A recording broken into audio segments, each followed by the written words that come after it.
In the bustling heart of New York City's Rockefeller Center, where the morning sun glinted off the glass facade of the NBC studios, the set of the Today Show hummed with its usual pre-broadcast energy on what promised to be an ordinary Tuesday in mid-September 2025. Crew members darted about, adjusting lights that cast a warm glow over the iconic blue couch, while producers whispered last-minute cues into headsets.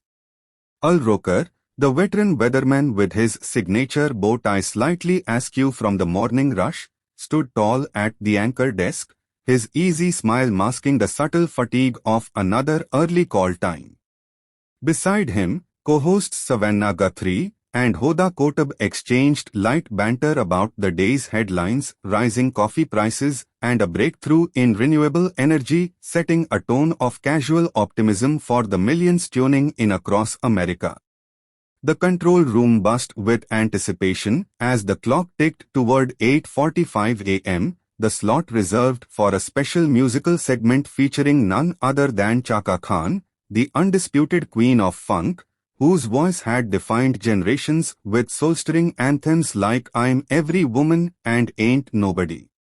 At 72, Chaka remained a force of nature, her presence announced not just by her arrival but by the electric aura she carried, dressed in a vibrant ensemble of flowing African prints that paid homage to her roots, her signature afro haloed by the studio lights like a crown of untamed fire. Backstage, she shared a quiet laugh with her publicist, sipping herbal tea to soothe her vocal cords, reminiscing about her latest tour dates that had her sharing stages with legends like Patti, LaBelle and Stephanie Mills in the much-hyped Queen's Tour. Little did anyone know, this appearance was meant to celebrate her enduring legacy, a heartfelt nod to 4 decades in the spotlight, but the air held an undercurrent of tension, perhaps from the exhaustive travel schedule or the unspoken pressures of an industry that often tokenized its icons. The pivot came subtly at first, as follow-up questions slicing through the warmth like a sudden chord change in a soul ballad, his voice carrying that earnest inflection honed from decades of on-air probing. You've spoken so powerfully about overcoming those dark times, Chaka. Do you think today's artists, like these young rappers glamorizing struggle, are missing the real lesson in resilience? It was a query meant to spark wisdom, to draw out the elder stateswoman's perspective on generational divides in hip-hop and R&B, but to Chaka, it resonated as a veiled critique, a suggestion that her hard-won scars were somehow a cautionary tale for the uninitiated youth she admired. Her eyes narrowed, the studio's ambient hum fading into a distant roar as she leaned forward, her voice dropping to that husky timbre that could command arenas. With all due respect, you can't compare my life's trenches to a lyric sheet. I've buried friends to the streets, fought demons that would have broken lesser souls, and here you are, on national TV, acting like it's a teachable moment for kids chasing their truth. The words hung heavy, laced with the weight of unspoken histories, the overdose of her bandmate in Rufus, the custody battles that nearly shattered her, the tabloid vultures circling her every relapse. Blinked, his meteorologist's composure cracking for the first time, the bow tie now feeling like a noose under the collar as he stammered a clarification. No, that's not what I meant. I admire your journey, it's inspiring. But the damage was done, the live feed capturing every micro-expression, Chaka's jaw set in defiance, Savannah's hand fluttering nervously toward her notes, Hoda's wide-eyed glance to the producer's booth signaling a desperate plea for commercial salvation. Midway through the third minute of what had morphed from interview to interrogation, Chaka Khan's patience, that legendary reservoir forged in the crucibles of fame's forges, began to ebb like a receding tide, her posture shifting from relaxed raconteur to coiled sentinel ready to strike. Roker, sensing the shift but committed to the bit, doubled down with a reference to a recent podcast where Chaka had critiqued modern autotune as lazy soul-selling, tying it back to her own organic grit. You called out the fakeness in today's sound. Doesn't that make you the ultimate arbiter, or is it just gatekeeping the funk? The question, innocuous on paper, detonated like a bass drop in a silent room, Chaka's eyes flashing with the fire of 1,000 sold-out shows. Her response a torrent that flooded the set. Gatekeeping? Boy, please, the gate was slammed in my face for years because I wouldn't bleach my sound for white radio. Autotune's a tool, not a sin. It's evolution, not erasure.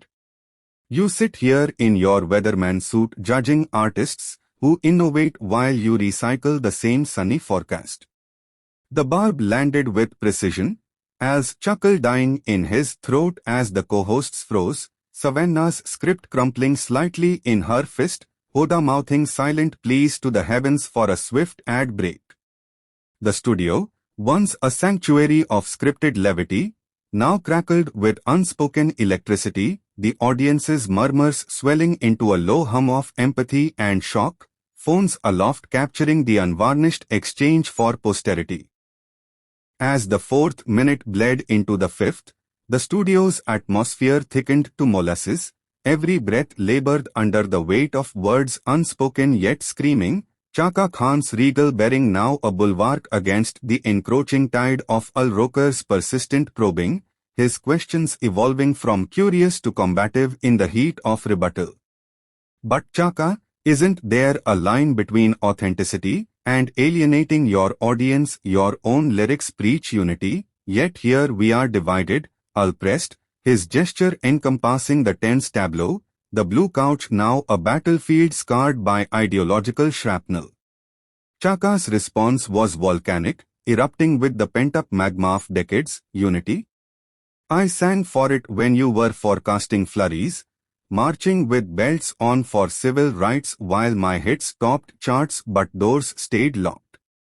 Alienation is what the industry did to me, pigeonholing funk as urban to keep it ghettoized. Now you question my bridge building? Her voice, that instrument of velvet thunder, rose in crescendo, weaving historical tapestries, the 1968 riots that flavored her earliest compositions, the 1985 Live Aid triumph where she'd stolen the show Sa's script, the 2000s mentorship of up-and-comers like Mary J. Blige, whom she'd coached through similar storms. The live audience, initially polite applauders, now a chorus of fervent allies, erupted in cheers at mentions of Blige's "No More Drama," seeing in Chaka's fire their own unvoiced frustrations with media's reductive gaze. Savannah Guthrie, the unflappable anchor, interceded with a weather-related quip. Looks like a storm's brewing right here. But it fell flat, eliciting awkward titters that underscored the gravity. Hoda, tears welling from empathetic overload, shared a snippet of her own immigrant mother's resilience tales, hoping to humanize, but Chaka, ever the empathic warrior, acknowledged with a nod before redirecting, "Bless you, Hoda, but this ain't about tears, it's about teeth biting back against the bit."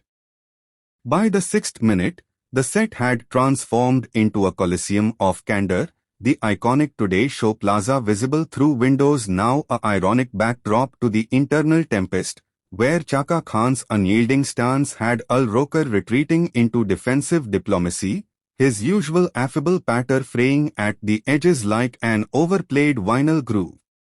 "Chaka, your fire is what makes you legendary. I'm just trying to fan the flames for our viewers," ventured, his smile strained, hands open in supplication, but the metaphor misfired spectacularly, igniting Chaka's next salvo, "Fan the flames?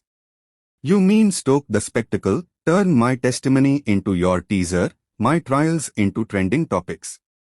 I've seen that script, Sister Suffers, show surges in shares." Her delivery was dramatic poetry, each syllable seasoned with the spice of street wisdom and stardom's savvy, evoking her 1978 hit I'm Every Woman, where empowerment wasn't preached but personified. The co-hosts, now mere spectators in their own arena, Savannah clutching pearls metaphorically while Huda nodded like a bobblehead in agreement, the latter whispering off mic, "She's right, we've all been there." Chaka delved deeper, unpacking the psychological toll of performative poise, the therapy sessions post-press junkets, the mantras murmured before mix to manifest boundaries. Every interview's an audition for absolution, but I'm done directing my own diminishment. Al, grasping for equilibrium, shared a war story from his 40-year tenure, the 1990s Gulf War coverage where he'd balanced bombs with breakfast news, earning scars unseen. "We all perform under pressure," he posited, but Chaka dismantled it deftly. "Your pressure's Pulitzer adjacent, mine's poverty adjacent, gigging in dives while dodging dealers, birthing babies between bookings."